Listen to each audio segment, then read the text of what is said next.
Hey, what if I told you that there's one trade in crypto that, above all others, has the potential to define your portfolio for the next decade? And one asset that isn't just thriving, but it's actually building an entirely new financial future. Hey, everyone, and welcome back to the channel.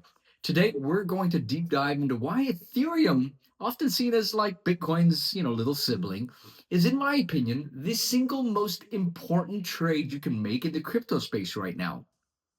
And I'm not talking about hype. I'm talking about fundamental technological and economic shifts that are positioning Ethereum, for an unprecedented run and growth. So let's start with the basics here. Many people will still think of Ethereum simply as another cryptocurrency, right? Like Bitcoin. But that's a massive misunderstanding, right? And it's an understatement. Bitcoin is in fact digital gold. I think there's consensus on that, right? It's a store of value. Ethereum, Ethereum is the internet of value. It's a global decentralized computer that allows anyone to build and run applications without a central authority. Now, think of it like this. Bitcoin is email. Revolutionary, no doubt, but limited in function. It serves a purpose, however. Ethereum, on the other hand, is sort of like the entire World Wide Web, right? It's a platform upon which an infinite number of applications can be built. This foundational difference is critical, and it's important for us to understand that, right?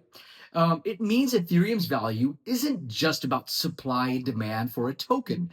Rather, it's about this ever expanding utility of its entire ecosystem. Now, you might hear about other L1s, and there are, of course, you've got Solana, Avalanche, BNB Chain, and that claim to be faster or cheaper. And in some ways, they actually are. But they often achieve this speed by making trade offs in decentralization or security.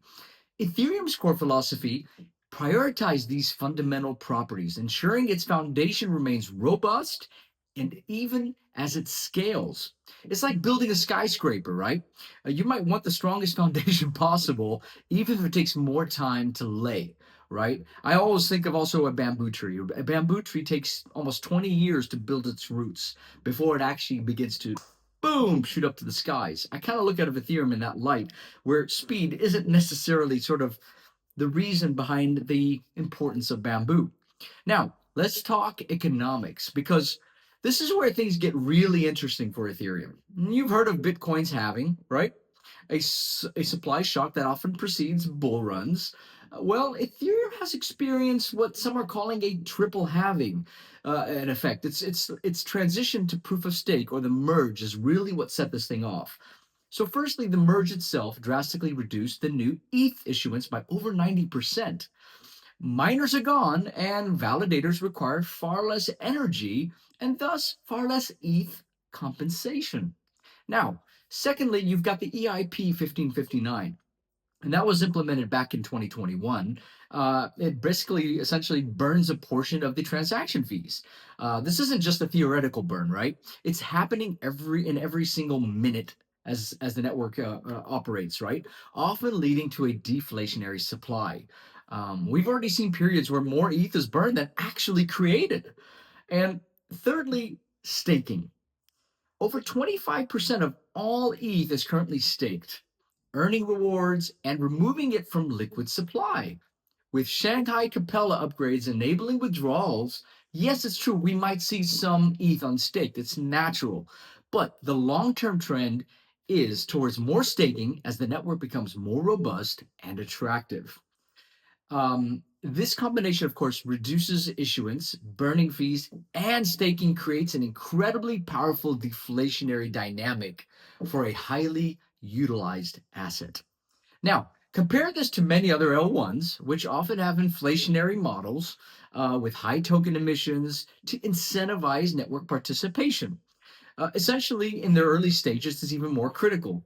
While necessary for its growth, it means their tokens face constant sell pressure from new supply. Ethereum, however, is designed to become scarce as its utility grows. A truly unique economic model in the crypto space. Now, one of the biggest criticisms of Ethereum has always been its scalability, right? Um, slow transaction speeds, and really high gas fees. I mean, enormously high gas fees at times. This is often where competitors like Solana or Avalanche have highlighted their advantages, boasting thousands of transactions per second compared to what ETH has been able to do. But the Ethereum team, led by Vitalik, has a clear and ambitious roadmap. They want to address this, of course, one that prioritizes security and decentralization. So, of course, they don't want to move away from their principles, keeping these above all else. And with the merge being completed, moving to proof of stake. The next major phase is all about scaling, right? And it's largely happening through the L2 solutions. Now, L2s like Arbitrum, Optimism, ZK Sync are already live and thriving. We know that, right? They're processing thousands of transactions per second at a fraction of the cost of the mainnet. These aren't temporary fixes, my friends. They are integral parts of Ethereum's long term scaling strategy. It's a part of the strategy. So, what's crucial here is that these L2s inherit the security of the main Ethereum chain. So, you get the speed and low cost of a Solana like experience on the L2s, but with the unparalleled security and decentralization of Ethereum's mainnet, right? And further, looking further ahead, essentially, developments like the proto dank sharding and eventually full dank sharding will dramatically increase data availability for these L2s, pushing transaction throughput to hundreds of thousands, if not millions per second. This means Ethereum will eventually be able to handle global scale adoption without even breaking a sweat. Now, unlocking a new era of possibilities for decentralized applications, making those initial L1 speed advantages far less relevant over time. Now, the technological advancements are incredible as well. We want to talk briefly about them. But what truly matters is what's being built on top of them, right? So we're going to move into that now. And the Ethereum ecosystem is an absolute behemoth, guys. Decentralized finance, number one, right? Ethereum is the undisputed king here. Billions of dollars are locked in protocols like Uniswap, Aave, and MakerDAO. This isn't just about speculation, it's about building a permissionless global financial system. While other ones like Solana are trying, in fact, to build their own DeFi ecosystems, Ethereum's established liquidity, battle tested protocols, and massive user base give it an insurmountable advantage over the other L1s. Now, we also, Ethereum birthed the NFT revolution. We saw that back in 2021. From digital art to virtual land in the metaverse, Ethereum provides the backbone for digital ownership and identity. As these trends mature, which we know they will, we've seen the early adaptations, if you will, of these. As they mature, Ethereum's role will continue and only solidify. And talk a bit about gaming now. A new generation of gaming guys is also emerging, right? Where players own their in-game assets. Many of these are built or connected to Ethereum and its L2s. Now, major corporations are exploring Ethereum's for supply chain management. This is kind of a new area we're looking in. Digital identity and tokenized assets. We hear Larry Fink and others talking a lot about tokenizing assets, right? Well, most of this stuff is going to be happening on Ethereum, right?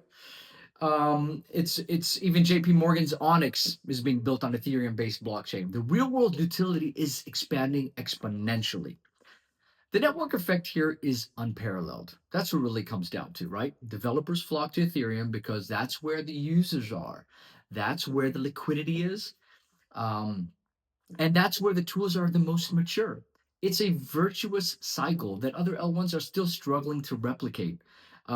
Despite their very best effort and significant funding, it's tough to overcome the behemoth that is Ethereum that's been unhacked for 10 years plus, right?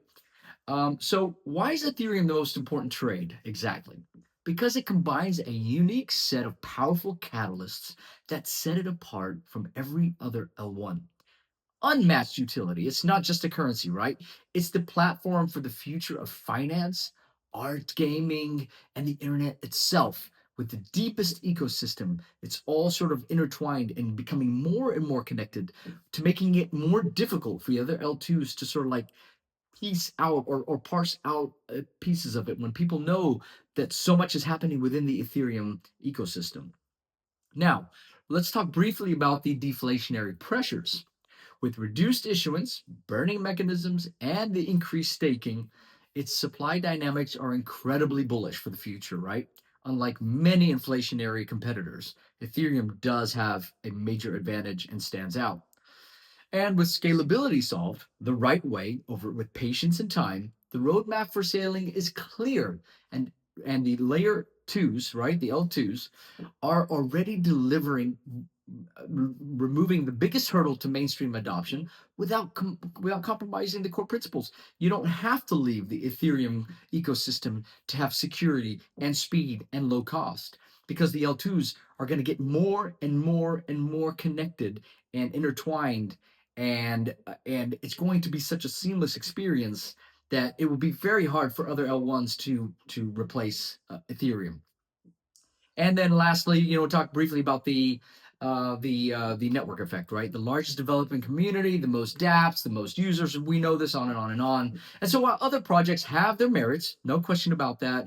And I kind of like that there are other projects, right? You think of Solana. I think it's good. It keeps competition healthy. It keeps Ethereum, the Ethereum Foundation, on its toes to say, hey, you might have the majority, but we're chasing you. We're right on your tail. So, you better do what you said you're going to commit to, because if you don't, we're going to take a market share out of that. And so I felt like Ethereum has recently, in the last 18 months, gotten a new lease on life. I've seen them recharged and saying, you know what, we're not going to delay anymore. We're going to move faster, more aggressive. And that speaks volumes of what Ethereum Foundation wants, what Vitalik wants, and what's essentially going to happen for Ethereum. So no other asset in crypto combines this level of proven utility, economics, and a clear executable vision, guys, for the global scale. It's about global. You got to remember this. This thing isn't just being adopted in one place, right? The idea is that the financial system of the world is being better integrated, right?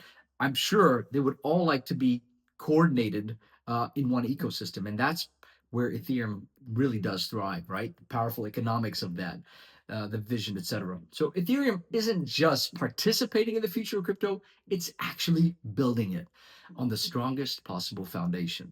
So, of course, this isn't ever financial advice. This is educational. It's meant to inform you, for you to get out and start thinking for yourself. What does Ethereum mean to you? Do you believe in this stuff? Do you think it's going this direction? Do you have your own biases, your own beliefs, your own technical analysis that you use to help make your own financial decisions, right?